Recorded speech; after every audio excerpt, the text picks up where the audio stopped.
प्रेत्यार्दियं प्रणतपालभवाब्धिपोतं वन्दे महापुरुषते चरणारविन्दं त्यक्त्वा तुजोकृततुरेतराजलक्ष्मी धर्मिष्ट्यार्यवचतां यजकादरण्यं मायामृगदेप्यतमन्वदावत् वन्दे महापुरुषते चरणारविन्दं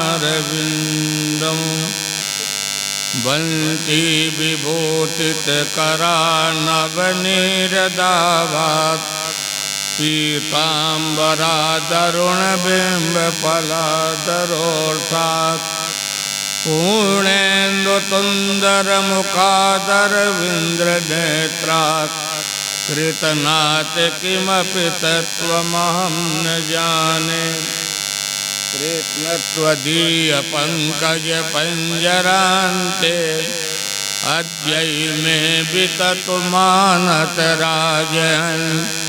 प्राणप्रयाणतमयेकप्रभातपित्तो कण्ठावरोधनं विदवस्मरणं कुतस्ते नारायणं नमस्कृत्य नरश्चैव नरोत्तमं देवीं सरस्वतीं व्यासं ततो जयमुदीरयेत् अज्ञानान्तिरान्धस्य ज्ञानाञ्जनशलाकया चक्षुरमीलितं येन तस्मै श्रीगुरवे नमः।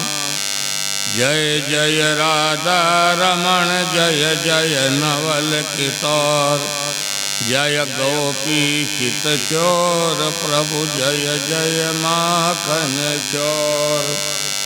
भक्त भक्ति भगवंत गुर चतुर बपु नाम एक इनके चरण बंदन किए विघ्न नाथ अनेक। बोल वृंदावन बिहारी लाल की जय भागवत भगवान की जय उमापति महादेव की जय हनुमंत लाल की जय। समत्यावाहित मंडल देवी देवताओं की जय। जय जय सीताराम जय जय राधे श्याम। परात्पर परब्रह्म अकारण बोलनालय भक्तवान चित्कल्पतरो विदित पीताम्बरदारी माती कृपा कारण भक्तमयी माताएं आज श्रीमद्भागवत सप्ताह ज्ञान यज्ञ सप्तम दिवस पर भगवान के अनेक चरित्रों का वर्णन करते हुए और सायंकालीन भागवत भगवान का विराम होगा। वाह वाह यह तो छोटा वाला गया।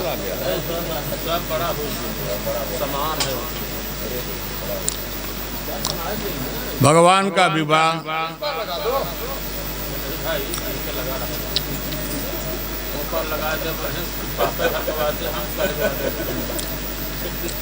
कल रुक्मिणी का विवाह हुआ। भगवान का 8 विवाह और हुए थे। जाम्बवती का भी विवाह भगवान से हुआ। जाम्बवान की पुत्री जाम्बवती, क्योंकि यह जाम्बवान रामावतार में भगवान के साथ था और जब रामावतार से भगवान अयोध्या में आए थे उस भगवान के युद्ध कौशल को देख करके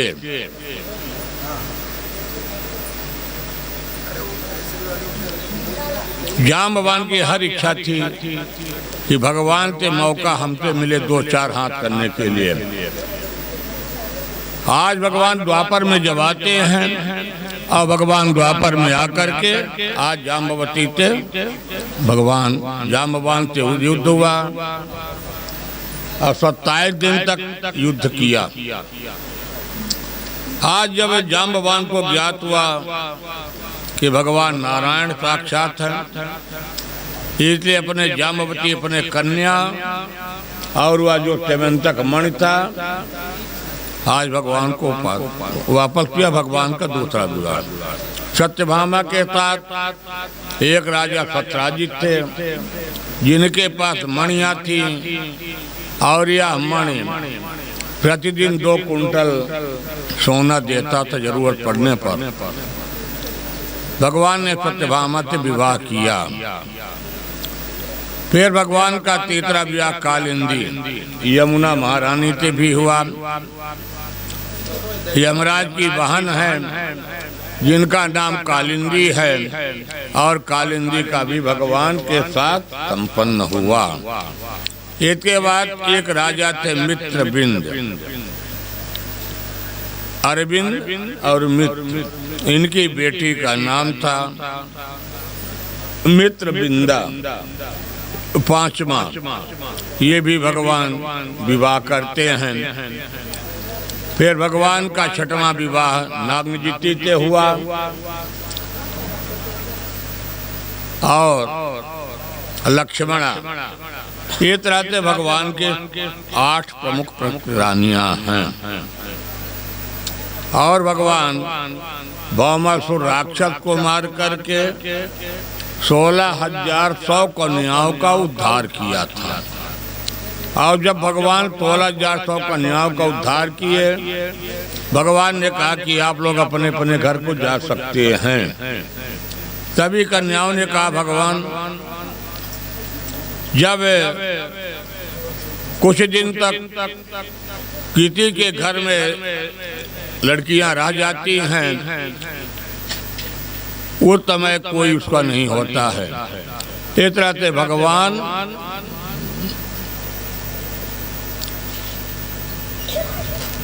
और ऊपर बटन बंद है। भगवान 16,100 कन्याएं, भगवान का विवाह हो जाता है 16,108। अब भगवान के 16,108 विवाह संपन्न हुआ। 16,000 भगवान 108, सभी का महल अलग अलग। विभिन्न स्वरूपों में भगवान हर जगह निवास करते हैं। सुखदेव जी कहते हैं राजन परीक्षित, कभी किसी को यह मालूम नहीं होता था कि भगवान नारायण मेरे पास नहीं है। भगवान हर महलों में स्वयं विद्यमान हैं। सभी जितनी भी राजकुमारियां हैं 8 प्रकार के प्रकृति का भी वर्णन करते हैं। 8 प्रकार के प्रकृति कौन कौन है? भूमि, जल, अग्नि, वायु, आकाश, मन, बुद्धि और अहंकार। 8 प्रकार के प्रकृति भी हैं और उसी के बीच में जीव और ईश्वर। सुखदेव जी कहते हैं राजन परीक्षित, भगवान कहाँ निवास कर रहे हैं? 16,108 महलों में। 16,108 महलों में जो प्रकृति के वश में रहता है वो क्या कहलाता है? जीव। अब प्रकृति को जो अपने वश में रखता है वो कहलाते हैं ईश्वर। ऐसे भगवान स्वयं द्वारिकाधीश ईश्वर होते हुए जो प्रकृति में रहने वाले जीव हैं, तो दोनों को मिलन हुआ, यानी ईश्वर और जीव। एक तरह से भगवान के 16,108 महल हुए। अब भगवान के 16,108 महल हुए। अब भगवान के बड़े पुत्र का नाम था रुक्मिणी के पुत्र का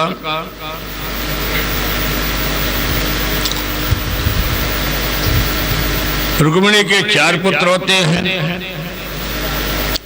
और रुक्मिणी के जो बड़े प्रद्युम्न महाराज जी हैं, जयते जन्म लेते हैं। एक दैत्य था, वह दैत्य चोरी करके समुद्र में डाल दिया। प्रद्युम्न महाराज जी कौन हैं?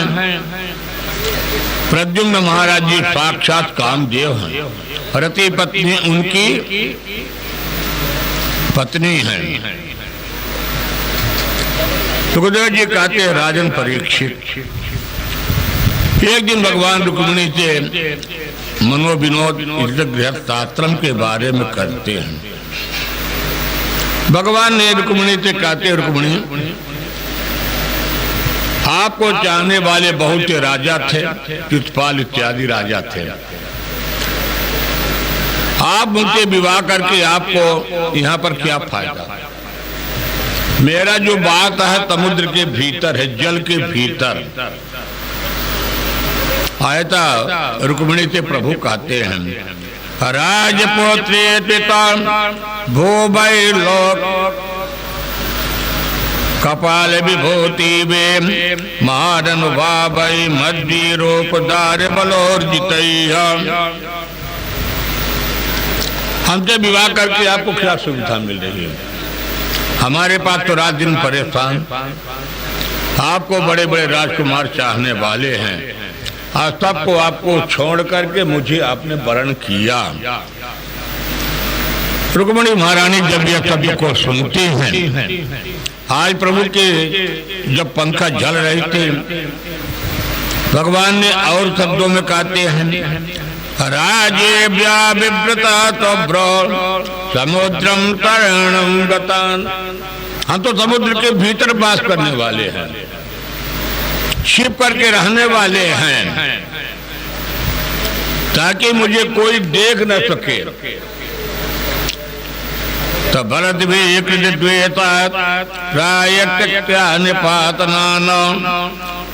रुक्मिणी जी, तुम मुझसे विवाह करके तुमको क्या फायदा मिला? अरे चितपाल इत्यादि तुम अपना विवाह करती तो तुमको जीवन का सबसे बड़ा सुख मिलता।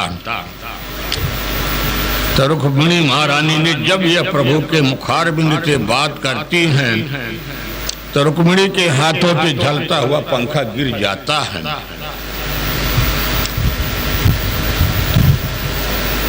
और रुक्मिणी महारानी ने इन शब्दों को सुन करके रुक्मिणी महारानी ने फिर बोलती हैं, कहती, प्रभु आपने बड़ा ही सुंदर कहा, सत्यम भयादिव गुणेभ्यः और क्रमांता सीति समुद्र उपलब्ध मात्रयात्मा। आपने कहा कि मेरा समुद्र में वास। आदमी के शरीर के अंदर हृदय में जो राग द्वेष बैठा, विद्या, अस्मिता, राग, द्वेष, अभिनिवेश, ये जो शत्रु बैठे हैं शरीर के अंदर,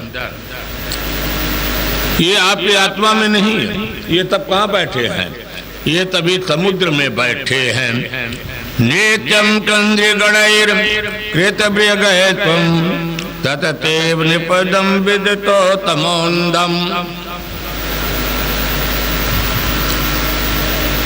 और रुक्मिणी कहती है कि आप तो जब काले हैं तो इतना कमाल कर दिया, और यदि कहीं आप और होते तो आपके ऊपर न जाने कितने लोग अपने जीवन को निछावर कर देते। एक तरह से रुक्मिणी महारानी ने गृहस्थाश्रम का बड़ा ही सुंदर वर्णन करते हुए और कहती रुक्मिणी महारानी, कबीरा तब जग धन निर्धनता धनवंता नहीं खोल, और धनवंता तो जानिए जाके राम नाम धन हो।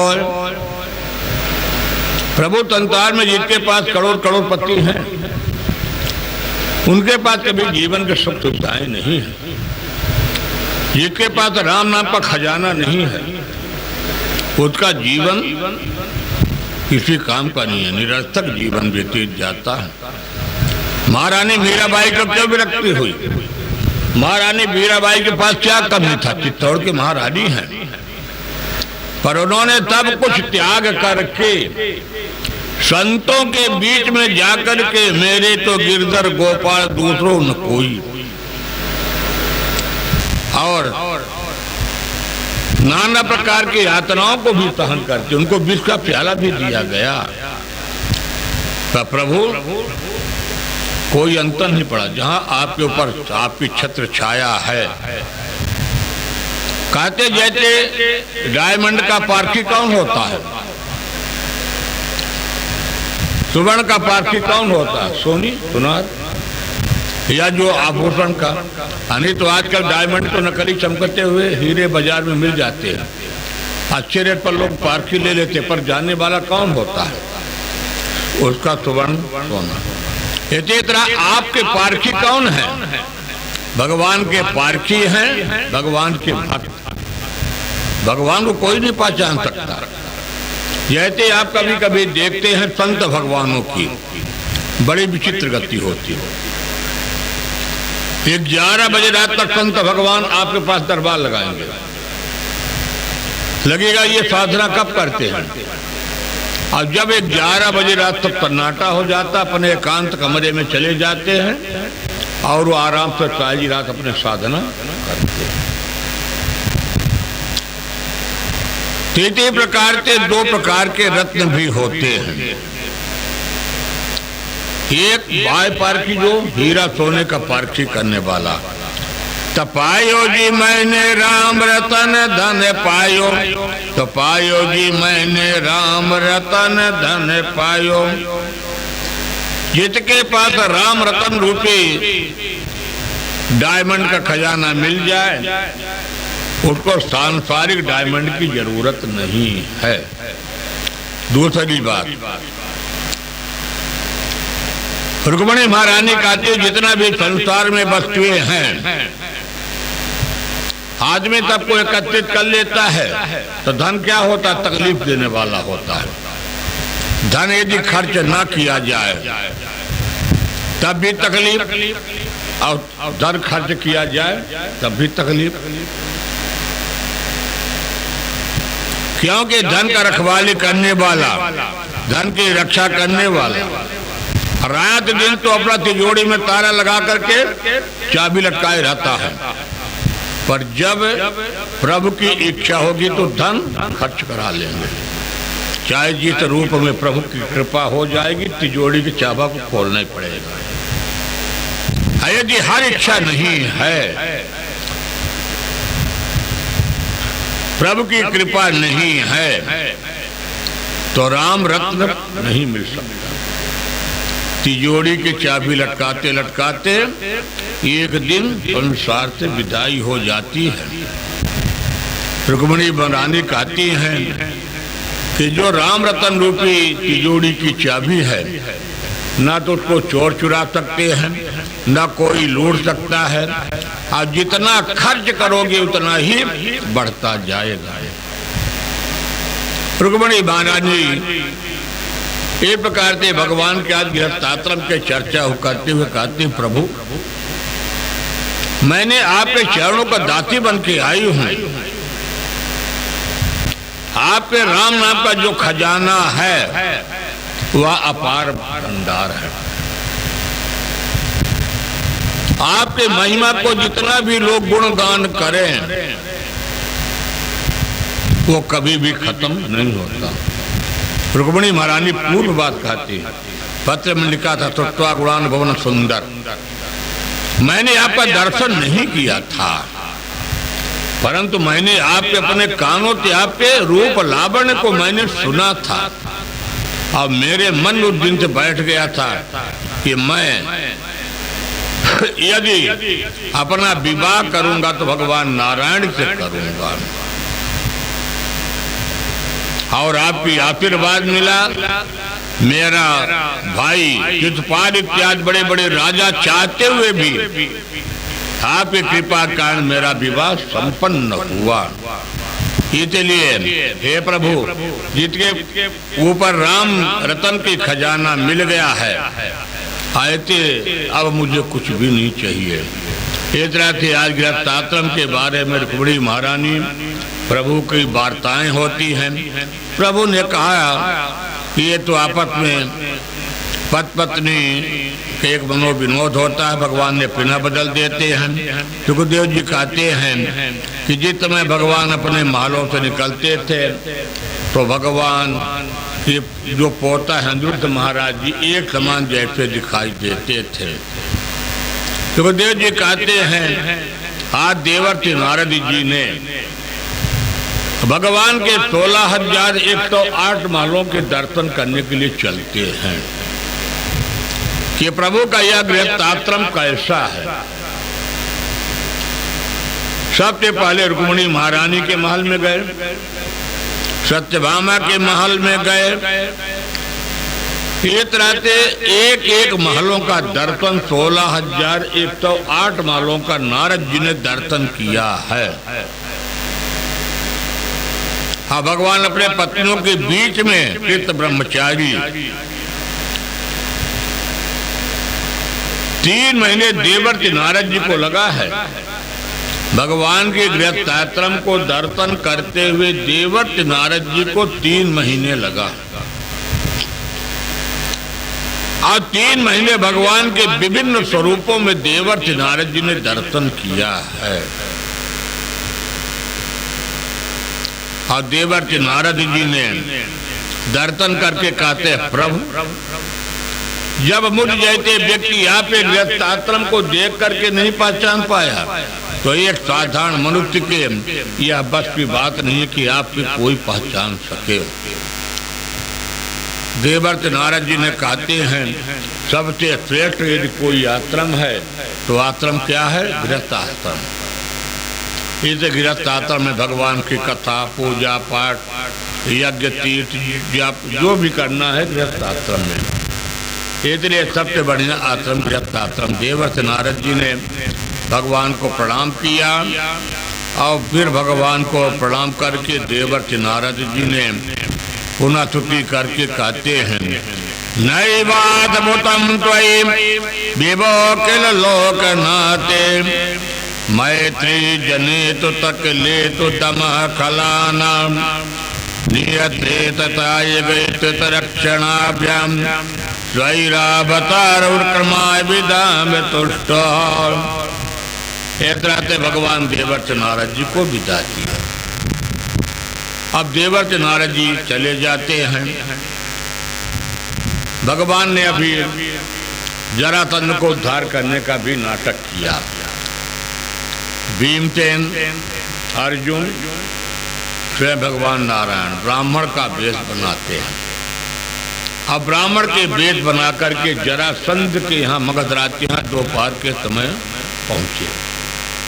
भगवान ने कहा, द्वारपालों से बताया कि जाकर के बताइए 3 ब्राह्मण हिमालय से आए हैं।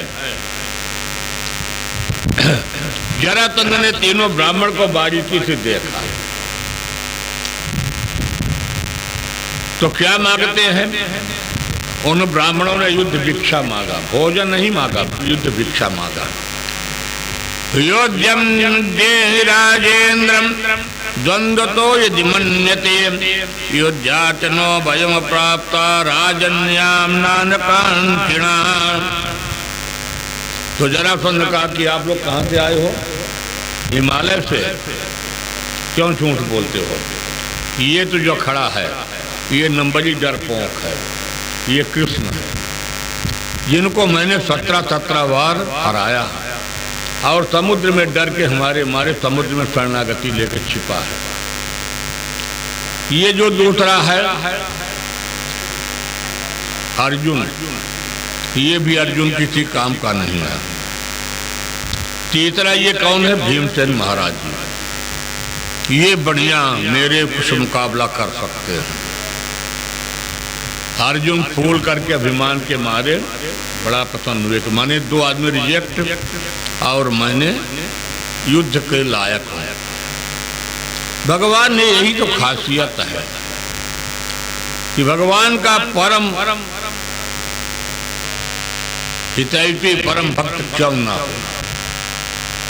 यदि किसी के मन में तनिक भी अहंकार आया, भगवान उससे अपने दूरी बना लेते हैं, क्योंकि भगवान अहंकार के बस में नहीं रहते, भक्त के बस में रहते हैं।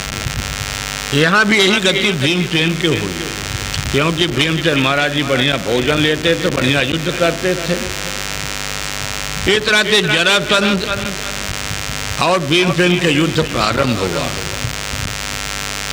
और जब युद्ध प्रारंभ हुआ तो सूर्योदय से सूर्यास्त तक रात्रि में मेहमान बनकर के बढ़िया रहते थे, और दिन में युद्ध शत्रु से समान।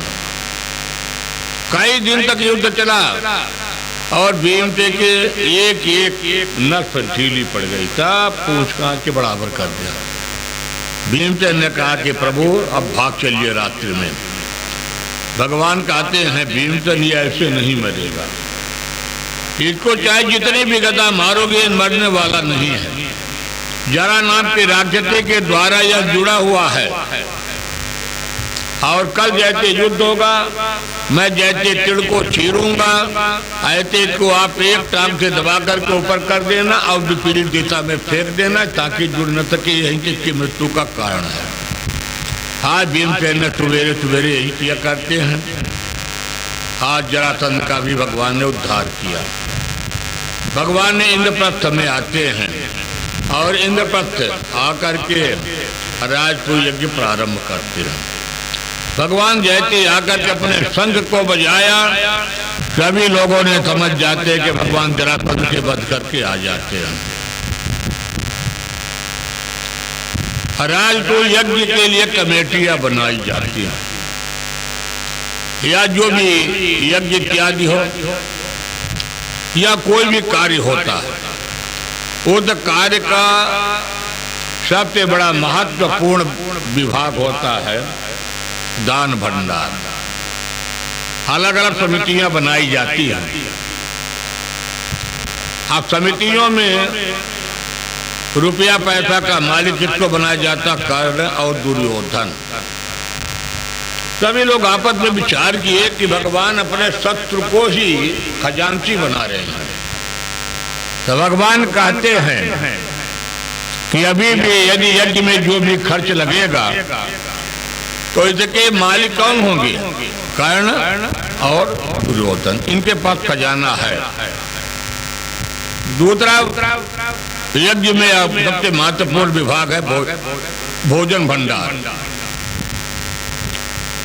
क्योंकि जो बढ़िया भोजन करता है वही बढ़िया भोजन बनवाता है। अब जो एक दो पूड़ी खाएगा तो एक दो पूड़ी बनाएगा, निमंत्रण देखा 10 का भोजन बना 3 का, वो काम नहीं चलेगा। इसलिए भोजन का भंडार किसको दिया गया? भीमसेन महाराज जी को। भगवान ने स्वयं क्या काम लिया? सभी संत भगवान के पाद प्रक्षालन करने के लिए। और सबसे बड़ा कलाकारी है भोजन परोसने की, क्योंकि भोजन परोसना भी कला है। जैसे किसी को भूख है 2 पूड़ी की है, अब आप उसके थाल में बहुत सा ढेरे सामान लगा देंगे, उसको देख करके एकदम भूख समाप्त हो जाएगा। भैया आप तो शुरू कहाँ से करो? ये भोजन परोसने बहुत बड़ा कला। तो द्रौपदी महारानी को दिया जाता है पांचाली को, क्योंकि उनके पास भोजन परोसने की कला है। और दूसरी बात, पांचाली जी के पास एक बटलोई भी है जिसको कहा जाता अक्षय पात्र। अक्षय पात्र जब तक द्रौपदी जी भोजन नहीं करती तब तक उसमें चाहे जितना भी व्यक्ति आ जाए वह कभी भी नहीं समाप्त। जैसे अपने कभी कभी घरों में लोग चर्चा करते कि अमुक व्यक्ति के हाथ से रसोई के घर का भोजन में कभी कमी नहीं आती। ये तो एक लक्ष्मी है, इसलिए तो अन्नपूर्णा कहा जाता है। मातृशक्ति को अन्नपूर्णा भंडार द्रौपदी जी को दिया गया। यज्ञ प्रारंभ हुआ, और यज्ञ में जैसे प्रारंभ हुआ वहां शिषपाल उपस्थित था। शिषपाल ने भगवान का विरोध किया कि जिसके न जाति का पता है, न माता पिता का पता है, ऐसे व्यक्ति को आप लोगों ने अग्रभाग बनाते हैं। तो भगवान को 100 गाली दिया था शिषपाल। अब जैसे भगवान को 100 गाली दिया, भगवान ने अपने सुदर्शन चक्र को आवाहन किया, उसके गले को काट दिया। अब काटते हैं तो उसके शरीर से ऐसे दिव्य ज्योति निकलती है और जाते देखते देखते परमात्मा में विलीन हो जाती है। आज भगवान शिषपाल का भी उद्धार कर देते हैं। सुखदेव जी कहते हैं, राजन परीक्षित, भगवान के एक गुरुकुल सखा थे जिनका नाम सुदामा जी है। सुदामा जी